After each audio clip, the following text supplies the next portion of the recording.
ambil nanti kalau gitu ya Bu ya. Iya. Ya oke, selamat pagi Bu Chonghai.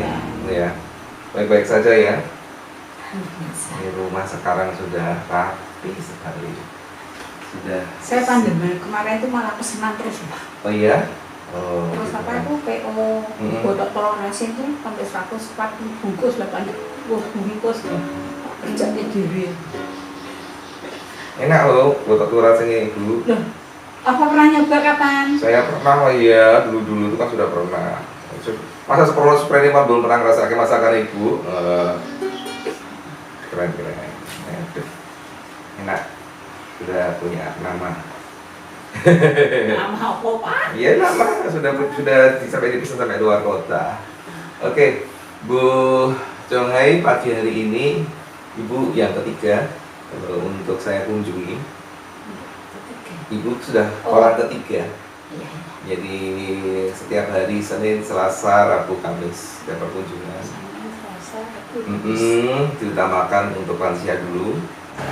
Mari kita memulai. Tahu nggak judul kegiatan kita? Nggak tahu ya? Nah, ujung pena. Dicatat tuh ya harusnya. Apa karena usia ya Pak ya? Yo sama lah, semua usia begitu. Terjadi PDI. Tahu PDI? Tidak tahu. Penurunan daya ingat. Iya. Kita masuki sapa malam. Masuki ujung pena, Sapa malam denger kene pagi lho Pak. Ada apa-apa. Jangan lupa di like. Oke, kadang-kadang ditonton ya kita malinya. Ya, ujung pena itu perkunjungan pendeta diajak comot begitu. Nah, biar jadi berkat ya, Bu Chonghai, karena saya juga jarang tuh ketemu dengan jemaat di masa pandemi itu, apalagi udah waktu itu sempat COVID tambah. Sudah siap. Sudah masuk. Sudah kerjaan itu. Oke.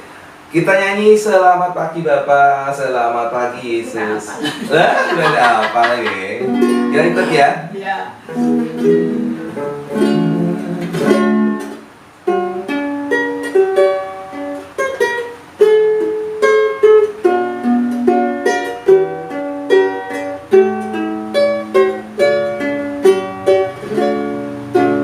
Selamat pagi Bapak, selamat pagi Yesus, selamat pagi Roh Kudus.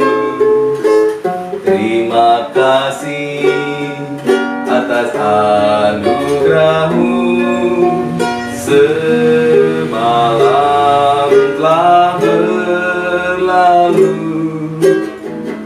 Memuji, ku bersyukur, memuliakan nama-Mu, Allah Bapa, Putra Roh Kudus. Terima kasih. Selamat pagi Bapa, selamat pagi Yesus, selamat pagi Roh Kudus. Terima kasih atas anugerah-Mu, semalam telah berlalu. Ku memuji, bersyukur, memuliakan nama-Mu, Allah Bapa, Putra Roh Kudus. Terima kasih, Allah Bapa, Putra Roh Kudus. Terima kasih. Mari kita berdoa dulu. Terima kasih ya Tuhan, Engkau Allah yang baik. Engkau Allah yang menyediakan, Allah yang memberkati, Allah yang membimbing, Allah yang memelihara. Sama seperti Engkau juga memelihara kehidupan Bu Chong Hai sampai saat ini, beserta dengan anak dan menantunya. Terima kasih ya Tuhan, segala sesuatu di masa lalu, di mana Bu Chong Hai tidak mengerti bagaimana kehidupan di masa depan. Di hari-hari ini, Bu Chong Hai sudah sungguh melihat betapa besar kasih pemeliharaan Tuhan. Anak-anak boleh mentas bekerja dengan baik. Terima kasih ya Tuhan.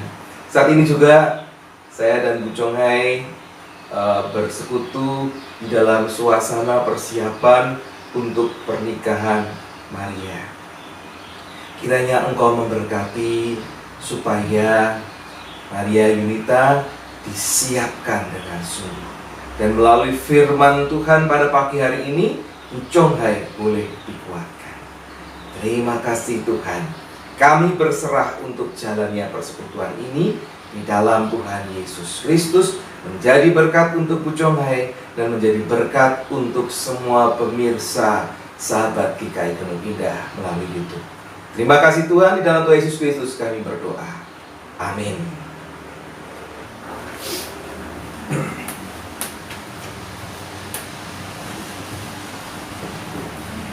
Ya Bu Chong Hai, minta tolong Bu untuk membaca firman Tuhan dari Kidung Agung. Kidung Agung 8 ayat 5 sampai dengan 7. Bisa? Coba Bu, itu dekat, sudah dekat itu. Nah, iya betul, sesudah Amsal. Amsal Pengkhotbah Kidung Agung. Kidung Agung 8 ayat 5 sampai dengan 7. Oke. 5 sampai 7. Siapakah dia yang muncul dari padang gurun, yang bersandar pada kekasihnya? Tak keras Bu. Di bawah pohon apel kubangunkan engkau. Mungkin kebaikan ya susah Bu ya. Ibu bisa geser ya. Bisa. Di sanalah. Di sanalah ibumu telah mengandung engkau. Di sanalah dia mengandung dan melahirkan engkau. Taruhlah aku seperti meterai pada hatimu, seperti meterai pada lenganmu, karena cinta kuat seperti maut. Kegairahan gigi seperti dunia orang mati. Nyalanya adalah nyala api, seperti nyala api Tuhan. Air yang banyak tak dapat memadamkan cinta. Sungai-sungai tak dapat menghanyutkannya. Sekalipun orang memberi segala harta benda Tuhannya untuk cinta, namun ia pasti akan diizinnya. Amin. Demikian firman Tuhan. Yang berbahagia adalah mereka yang setia mendengarkan firman Tuhan dan yang memeliharanya di dalam kehidupan hari lepas hari. Ya Bu Chong Hai, kok bicara soal ini ya, cinta kuat seperti maut. Saya mau bacakan dulu di sini. Ini ada kaitannya dengan persiapan ibu dan juga pengalaman hidup ibu sendiri tentunya. Ya, saya bacakan dulu.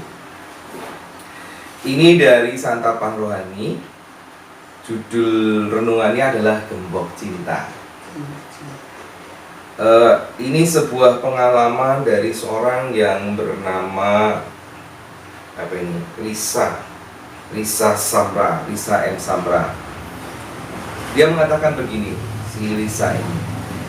Saya berdiri takjub melihat ratusan ribu gembok yang dicantolkan pada setiap bagian dari pagar jembatan Pont des Arts di Paris. Banyak diantaranya yang terukir dengan inisial nama pasangan kekasih. Jembatan penyeberangan di Sungai Seine itu dipenuhi dengan gembok tanda cinta yang menjadi deklarasi komitmen abadi setiap pasangan. Kayaknya bukan cuma di Paris ya, di beberapa tempat sudah mulai ada gembok cinta. dia ada kayak pagar begitu, terus di sana orang bisa naruh bawa gembok di rumah, terus digembokkan di sini, ditulisi, entah diarsir di apa dan pakai alat supaya bisa tercetak di situ namanya, nama dia dan pasangannya, gitu kan.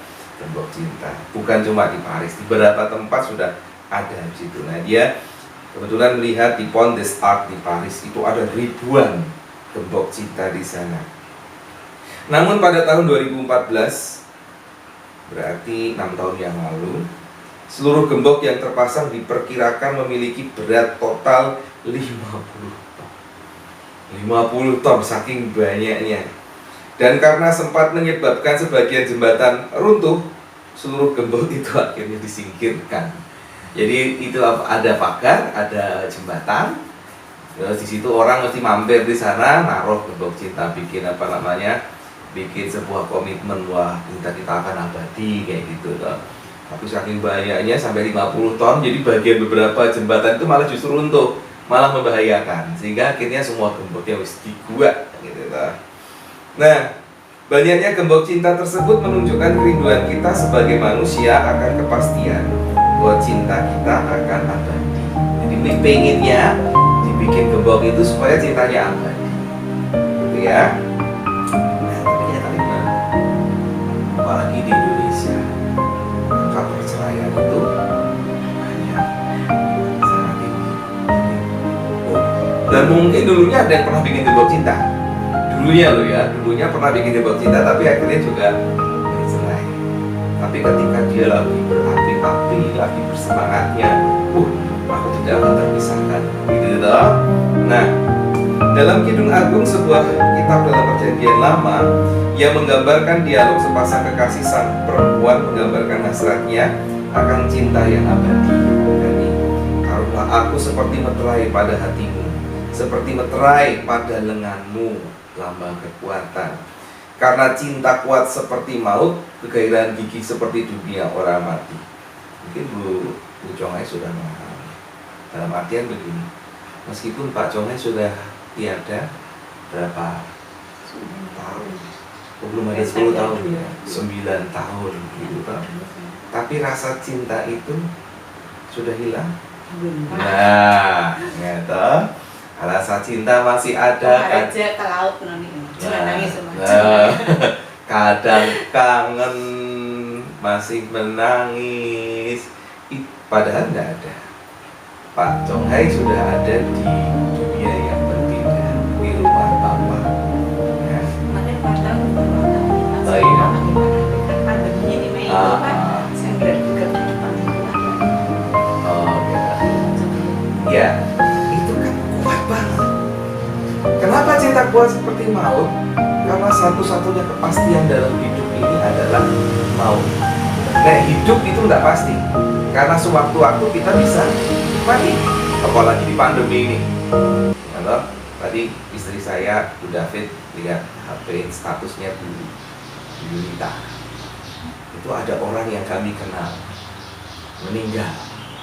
Jadi ibu itu biasanya di sekolah, di SKI, di SD SKI 2 itu dia menawarkan jajanan, dan kami sering tawarkan jajanan dan sering beli di situ. Ternyata meninggal. Saya namanya nggak tahu. Masih muda. Ibu-ibu ya, masih mungkin ya sesaya lah, sekakak saya lah. 50 ke atas. Ya. Saya kenal kok. Jualan. Snack. Di SKI. Nanti coba lihat aja statusnya Bu Yunita. Nggak tahu, tiba-tiba kaget, Bu, ya ini kok saya meninggal gitu. Gimana ya, namanya kematian itu pasti. Cuma waktunya aja kita nggak tahu. Pasti. Karena itu maut itu adalah sebuah kekuatan. Nah, kalau dikatakan ini cinta kuat seperti maut, itu berarti yang bisa mengalahkan kuasanya maut itu cuma apa? Cinta. Walaupun Pak Chonghai sudah diambil maut, karena upah dosa adalah maut, tapi kasih karunia Allah itu hidup kekal. Nah, jadi walaupun Pak Conghai walaupun Pak Conghai sudah mengalami maut, tetapi dia juga mengalami hidup yang kekal. Kenapa ibu tidak hilang cintanya? Karena yang bisa mengalahkan maut itu adalah cinta. Kenapa kita bisa selamat di dalam Tuhan Yesus Kristus? Karena yang bisa mengalahkan maut adalah cinta. Cintanya Tuhan. Karena begitu besar kasih Allah akan dunia ini, sehingga Ia mengaruniakan anaknya tunggal supaya setiap orang yang percaya kepadanya tidak binasa, melainkan beroleh hidup yang kekal. Jadi cinta ini punya kekuatan yang luar biasa. Walaupun dalam kehidupan itu kadang-kadang seiring berjalannya waktu, cinta itu kemudian jadi nomor sekian, karena itu banyak orang yang bercerai. Tapi kita membuktikan, Bu Conghai membuktikan bahwa cintanya Bu Conghai itu sama kuatnya seperti maut, sehingga walaupun Pak Conghai sudah tidak ada, cinta ibu masih tetap ada. Itu berarti ibu sudah mempraktekkan sendiri. Nah, si perempuan dalam Kidung Agung tadi, aku mengatakan bahwa cinta itu kuat seperti maut, cinta itu akan abadi. Dan ia meminta kepada kekasihnya, taruhlah aku seperti meterai pada hatimu. Hati, setiap bisa merasakan cinta kan? Hatiku piye? Hati maksudnya ya. Dan seperti meterai pada lenganmu. Ia rindu memiliki rasa aman dan cinta sejati yang abadi, layaknya meterai pada hati sang sekekasih atau cincin pada jari kekasihnya. Ya. Nah, Bu Conghai, kerinduan memperoleh cinta romantis yang abadi dalam kitab Kidung Agung yang kita baca tadi, membawa kita kepada kebenaran dalam surat Efesus di Perjanjian Baru yang menyatakan bahwa kita telah dimeteraikan dengan Roh Kudus karena kasih Tuhan juga ya. Bila cinta manusia dapat berubah-ubah dan gembok tadi bisa disingkirkan, bahkan terjadi juga perceraian, maka Roh Kristus yang hidup di dalam hati ibu, hidup di dalam hati saya, itu meterai abadi yang menunjukkan apa? Cintanya Tuhan yang tidak berkesudahan. Amin ya. Cintanya Tuhan yang tidak berkesudahan bagi kita semua. Jadi kalau si perempuan tadi bilang, taruhlah engkau seperti meterai dalam hatimu, padahal manusia itu terbatas. Puji Tuhan, kita punya Tuhan yang tidak terbatas kasihnya, diberikan Roh Kudus dalam hati kita masing-masing sebagai meterai tanda cinta kasih Tuhan. Karena itu apa? Roh Kudus selalu mengingatkan kita loh Bu, kalau kita mau melakukan dosa, kalau kita melakukan kesalahan, Roh Kudus sudah mengingatkan kita. Kenapa diingatkan? Justru karena cinta kasihnya Tuhan. Nah, prakteknya gimana nih Bu?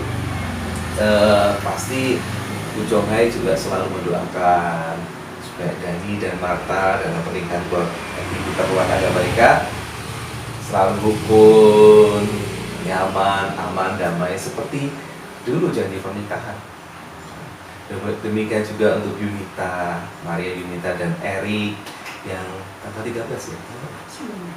Oh, masih 19. Ya. Tanggal 19. Ikut ke sini, Ta. Ya. Tanggal 19 nanti akan melangsungkan pernikahannya. Biarlah ibu juga mendoakan sama seperti aku punya cinta kepada Pak Conghai, biarlah anak-anakku juga punya cinta kepada kekasihnya masing-masing, tanpa harus melupakan aku, melupakan ibu, dan juga melupakan Tuhan. Ya toh? Masih gitu toh? Mereka sudah menikah, tapi ujung nanti aku dilalaikan gitu kan Bu. Dan mereka harus punya cinta yang kuat seperti maut yang jadi meterai dalam hati dan diperjuangkan dengan sungguh dengan segenap kekuatan lengah tadi lama. Biarlah firman Tuhan ini menguatkan ibu dan juga menjadi doa ibu setiap harinya. Demikian juga menjadi kerinduan dari ibu bapak semua yang di rumah ya, dan juga menjadi doa-doa ibu bapak semua. Tuhan Yesus memberkati.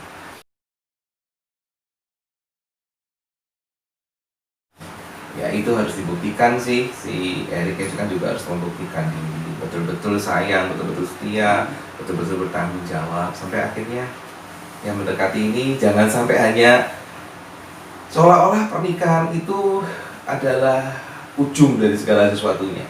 Padahal pernikahan itu apa, Bu? Pernikahan itu apa? Kan berarti sedang Nah, tapi dia itu ujung, akhir atau awal? awal itu. Awal. Iya. Nah, sekali mari monggo. Selalu bikin seneng noni itu ya Pak. Ah. Semoga itu tidak berubah dari awal sampai akhir besok gitu. Jadi kalau Marta ini gimana? Marta ini kan pacarannya cepet banget. Oh. Udah ada setahun ya. Udah ada setahun kayak aku Pak. Aku tuh udah pacarnya di setengah tahun. Oh. Jadi setahun langsung nikah. Terus kelihatannya menurut ibu karena ibu di rumah terus gimana? Mereka rukun. Ya rukun enggak tahu ribut. Keluarga itu ribut rukun. Jadi jangan sampai ribut itu menjadi sesuatu yang menakutkan dalam keluarga.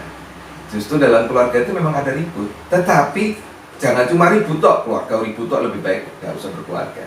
Tetapi ribut rukun, ya artinya kita sebagai orang tua maklum kalau ada keributan, ada ketidakcocokan itu maklum, tapi segera diselesaikan, rukun lagi dan justru semakin mengenal. Oh yang kamu sukai begitu, ya enggak. Yang aku nggak sukai begitu, mari kita sama-sama cari jalan tengah, gitu kan Bu ya.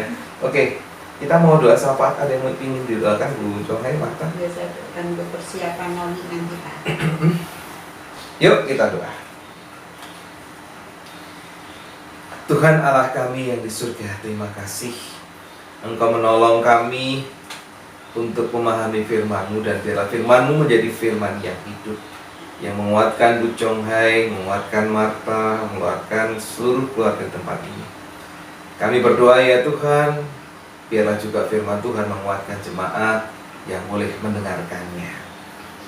Biarlah Engkau juga mendengarkan permohonan Bu Conghai yang setiap waktu berdoa untuk kerukunan, kedamaian dari anak-anaknya, baik Dani dan Marta, ataupun Yunita dan Erik, ataupun dua pasangan ini di dalam rumah tangga Bu Conghai.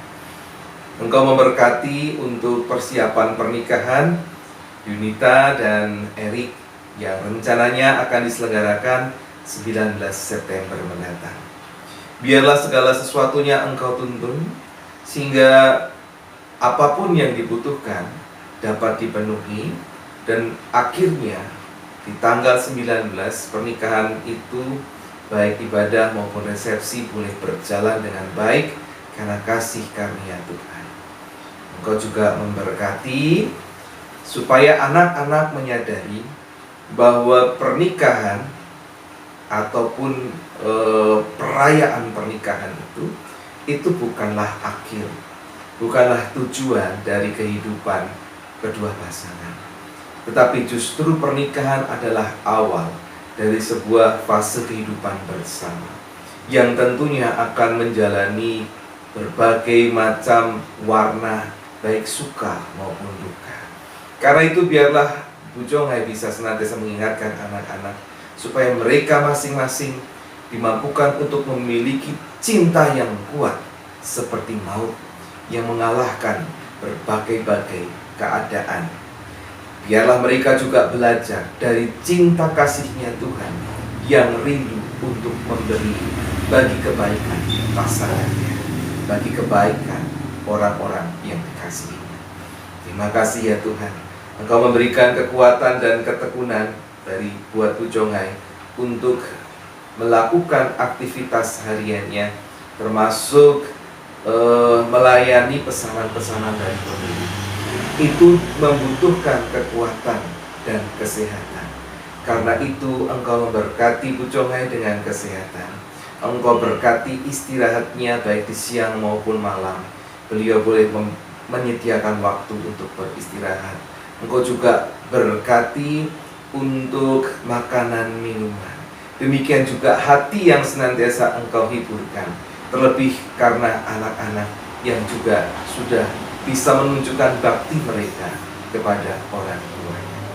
Terima kasih ya Tuhan. Kami juga berdoa untuk Mbak Marta di tengah-tengah pekerjaannya. Mampukan dia untuk melakukan tugasnya dengan baik. Demikian juga kami bersyukur untuk Dani yang juga sudah bekerja dengan lebih baik, lebih banyak lagi hari-hari yang boleh dia hadapi, dia lakukan dengan melakukan pekerjaan-pekerjaan dibandingkan 3 minggu yang lalu. Biarlah ini tetap terus terjadi, sehingga perekonomian keluarga ini, baik untuk Bu Chong Hai pribadi, keluarga Dani, demikian juga keluarga Maria Yunita, nantinya tetap berada di dalam kecukupan, bahkan berkelimpahan, sehingga bisa berbagi baik untuk orang tuanya maupun untuk orang-orang yang ada di sekitarnya. Terima kasih Tuhan.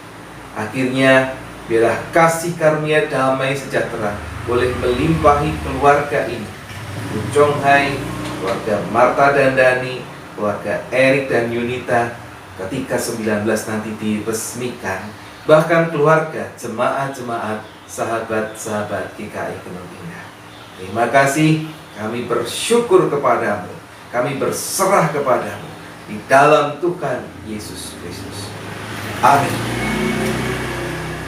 Selamat buat Bu Chong Hai, ya, persiapkan dengan baik, semuanya lancar.